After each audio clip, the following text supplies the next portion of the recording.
제가 말씀과 함께 교재 38쪽을 읽겠습니다.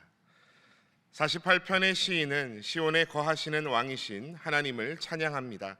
하나님의 보호하심으로 대적하려는 자들은 떠나가고 시인은 백성을 끝까지 인도하실 영원하신 하나님을 찬양합니다. 49편의 시인은 하나님보다 재물을 의지하고 부유함을 자랑하는 자들을 향해서 경고합니다. 그들의 소유와 재산이 영원할 것이라 착각하며 세상 부귀만을 쫓는 자들은 짐승과 같이 멸망할 것이라 말합니다. 오늘 함께 읽은 시편 48편은 처음부터 하나님을 크게 찬양합니다. 1절에서 2절 말씀을 주목해 보십시오. 여호와는 위대하시니 우리 하나님의 성 거룩한 산에서 극진히 찬양받으시리로다. 터가 높고 아름다워 온 세계가 즐거워하며 큰 왕의 성 곧 북방에 있는 시온산이 그러하도다. 아멘. 찬양이 한 곡 떠오르지 않으시나요? 크신 주께 영광 돌리세. 하나님의 성에서 그의 거룩한 산에서 터가 높고 아름다워 온 세상의 기쁨. 저 북방에 있는 시온산 그 왕의 성일세. 이러면서 오싱 할렐루야로 이어지지요. 네, 딱 오늘 48편 1절에서 2절 말씀의 가사로 찬양한 찬양임을 발견할 수 있습니다. 오늘 시편 기자는 거룩한 산 시온산을 바라보며 감탄합니다.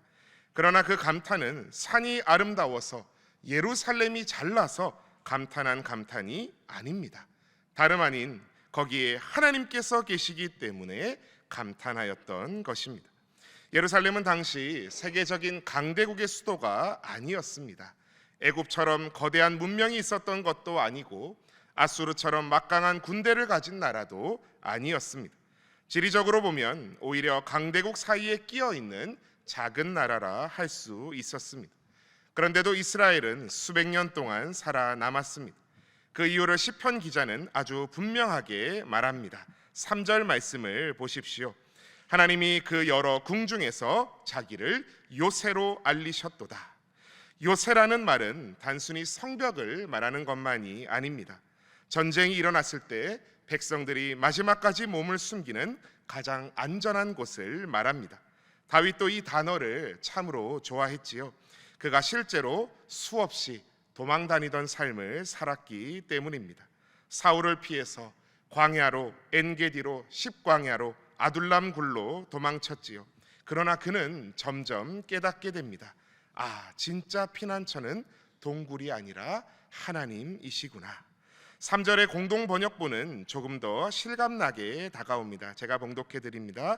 하나님께서 몸소 그 성에 계시며 스스로 성체이심을 밝히셨다. 시편 48편의 배경을 생각해 보면 많은 학자들은 아수르의 왕 사네립이 예루살렘을 포위했던 사건을 떠올립니다. 열왕기하 18장과 19장을 보면 아수르 왕 사네립은 유다를 완전히 삼킬 것처럼 군대를 끌고 내려왔습니다. 성 밖에서는 아수르 군대가 둘러싸고 성 안에서는 절망감이 커져갑니다. 랍사게라는 거지발사게 같은 놈이 감히 하나님을 조롱하고 나섭니다. 그때 하나님께서 선지자 이사야를 통해 뭐라고 말씀하십니까? 열왕기하 19장 22절의 말씀을 제가 봉독합니다. 내가 누구를 꾸짖었으며 비방하였느냐? 누구를 향하여 소리를 높였으며 눈을 높이 떴느냐? 이스라엘의 거룩한 자에게 그러하였도다. 네가 감히 누구한테 눈을 치켜뜨느냐? 소름이 쫙 돋는 구절입니다. 사람의 눈으로 볼 때는 예루살렘의 운명이 바람 앞에 등불인 것만 같은, 끝난 것만 같은 전쟁이었습니다. 그러나 이스라엘의 거룩한 자 하나님께서 하룻밤 사이에 아수르 군대 18만 5천 명을 치셨고 사네립은 수도 니느웨로 퇴각했다가 암살당해 죽습니다. 48편 4절에서 5절 말씀을 보십시오. 왕들이 모여서 함께 지나갔으며 그들이 보고 놀라고 두려워 빨리 지나갔도다. 아멘. 이스라엘은 똑똑히 배웠습니다. 예루살렘을 지킨 것은, 이방 왕들을 두려움에 떨게 한 것은 예루살렘의 높은 성벽이 아니라 하나님이셨다는 사실입니다. 때로 우리도 살아가면서 착각을 할 때가 있습니다. 통장에 돈이 좀 많이 저축되어 있으면 안전하겠다. 건강만 좀 유지되면 근심 없고 괜찮겠다. 내 자녀만 잘 되면 걱정이 없겠다. 물론 소중한 기도 제목이지요. 그러나 그것이 우리의 요새는 결코 아닙니다. 우리의 참된 요새는 오직 하나님이신 줄 믿습니다. 그래서 오늘 첫 번째 기도 제목은 하나님만이 우리의 참된 피난처이심을 믿게 하소서라고 기도하시겠습니다.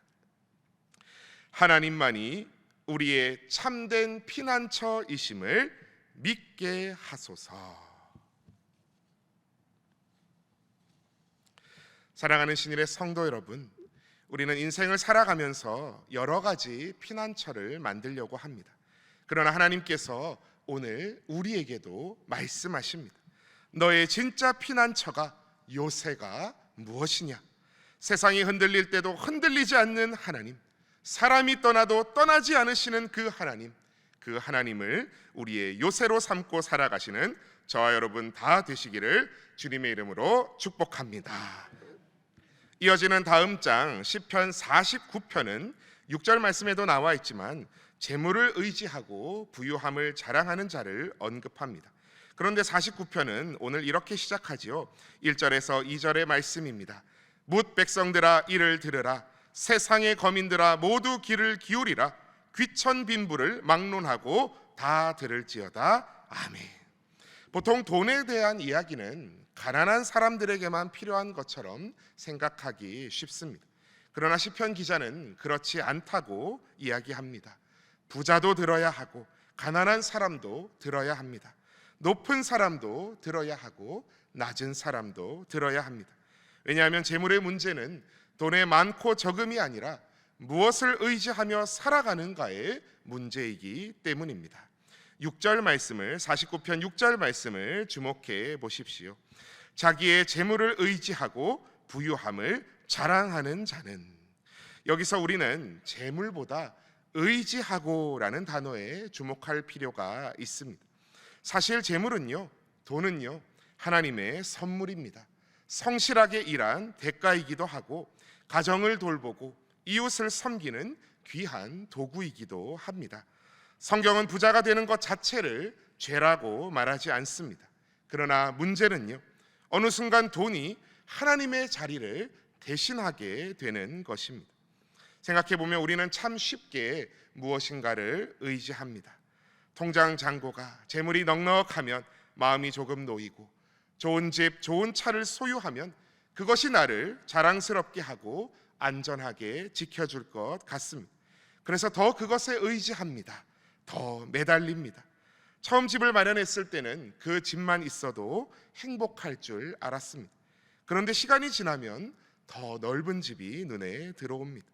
첫 월급을 받았을 때는 그렇게 기뻤는데 몇 년이 지나면 그 월급은 이제 당연한 게 되어버립니다. 차를 바꾸면 만족할 줄 알았는데 얼마 지나지 않아 더 좋은 차가 눈에 들어옵니다. 그래서 전도서 기자 솔로몬은 눈은 보아도 족함이 없고 귀는 들어도 가득 차지 아니하도다라고 했습니다. 오늘 시편 49편도 같은 이야기를 합니다. 그렇게 붙잡고 의지한 재물이 과연 우리를 끝까지 붙들어 줄 수 있느냐고, 우리를 구원할 수 있느냐고 시편 기자는 묻습니다. 그리고 아주 담담하게 대답하지요. 시편 49편 7절에서 8절까지의 말씀입니다. 아무도 자기의 형제를 구원하지 못하며 그를 위한 속전을 하나님께 바치지도 못할 것은 그들의 생명을 속량하는 값이 너무 엄청나서 영원히 마련하지 못할 것임이니라. 아멘. 하나님 앞에 서는 날, 제 아무리 어마어마한 재벌이라고 해도 누가 감히 그 구원의 값, 생명의 속량의 값을 치를 수 있다는 말입니까?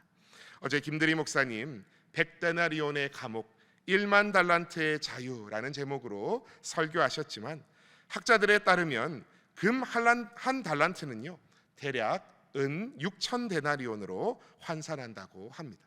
그럼 만 달란트는요 몇 데나리온일까요?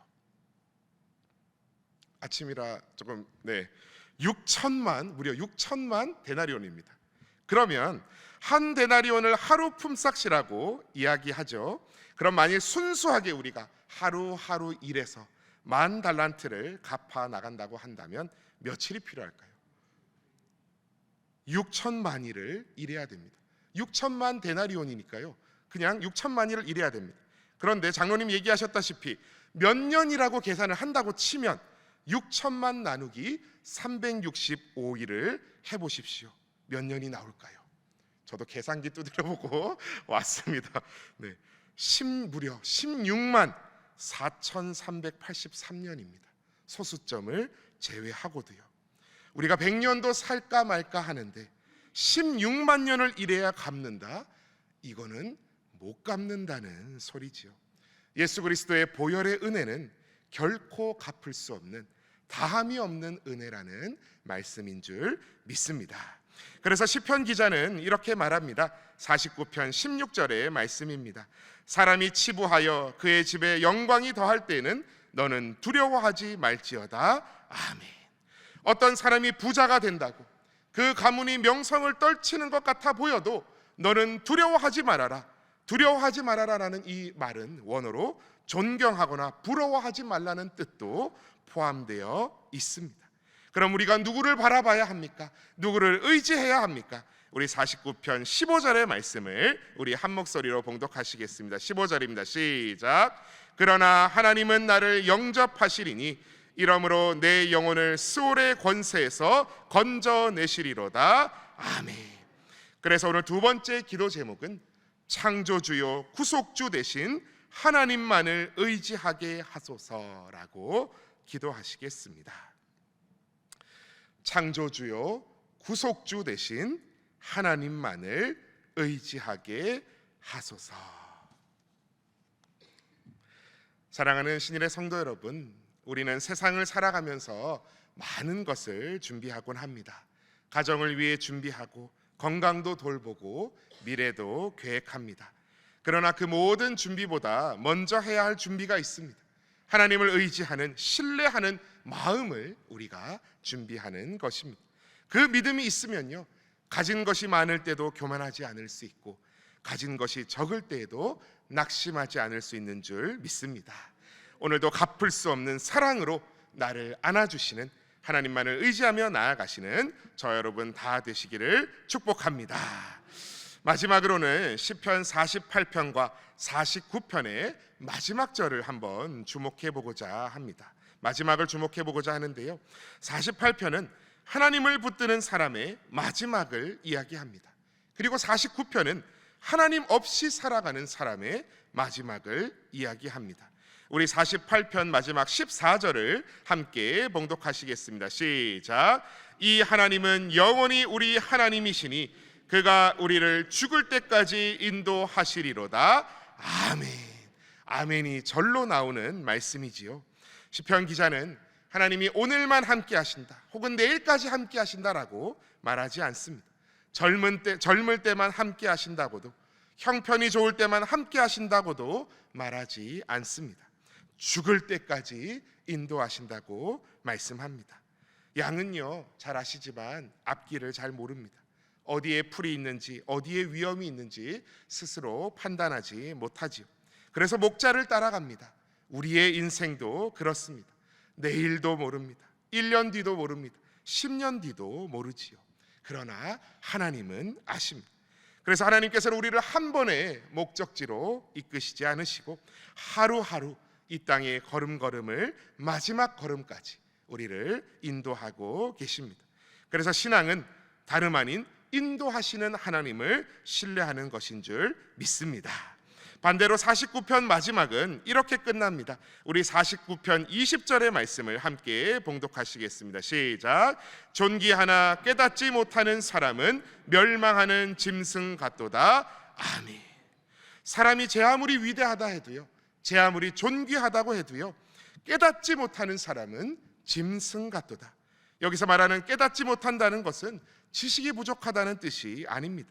무엇이 진짜 중요한지를 끝내 알지 못하고 살아가는 사람을 말합니다. 제 아무리 존귀해 보이는 사람도 하나님 없이 그 인생을 살았다면 가장 중요한 것을 놓친 인생이라는 뜻입니다. 결국 오늘 두 시편은 우리에게 같은 질문을 던집니다.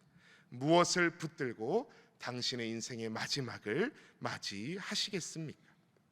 인생은 등산이 아니라 순례라는 말이 있습니다. 등산은 정상을 오르는 것이 목표입니다. 정상을 찍고 나면 내려와야 합니다. 그러나 순례는요, 목적지보다 누구와 함께 걷느냐가 더 중요합니다. 하나님께서는 우리의 인생을 한순간만 도우시는 분이 아니라 처음부터 마지막까지 끝까지 동행하시는 하나님이신 줄 믿습니다. 그래서 오늘 마지막 세 번째 기도 제목은 영원하신 하나님의 인도하심을 끝까지 신뢰하게 하소서라고 기도하시겠습니다. 영원하신 하나님의 인도하심을 끝까지 신뢰하게 하소서.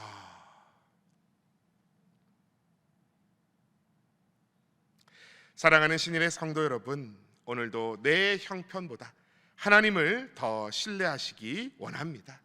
눈에 보이는 것보다 하나님을 더 의지하기 원합니다.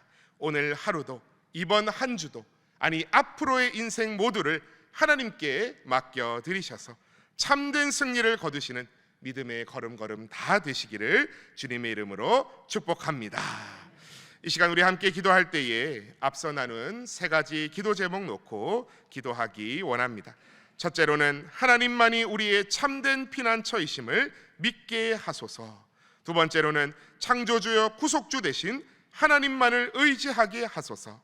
마지막 세 번째로 영원하신 하나님의 인도하심을 끝까지 신뢰하게 하소서 기도하여 주시고, 오늘도 모든 신일의 성도들 가정마다 일터마다 울타리쳐 지켜보아여 주시길 기도하여 주시고, 세계 열방의 선교사님들의 사역 위해서, 또 안식월 가운데 계신 위임 목사님 위해서 기도해 주시고, 각자의 소원하시는 모든 기도 제목들 놓고 함께 주님 이름 외치며 기도하며 나아가시겠습니다. 주여 믿습니다. 주여 믿습니다. 주여 믿습니다.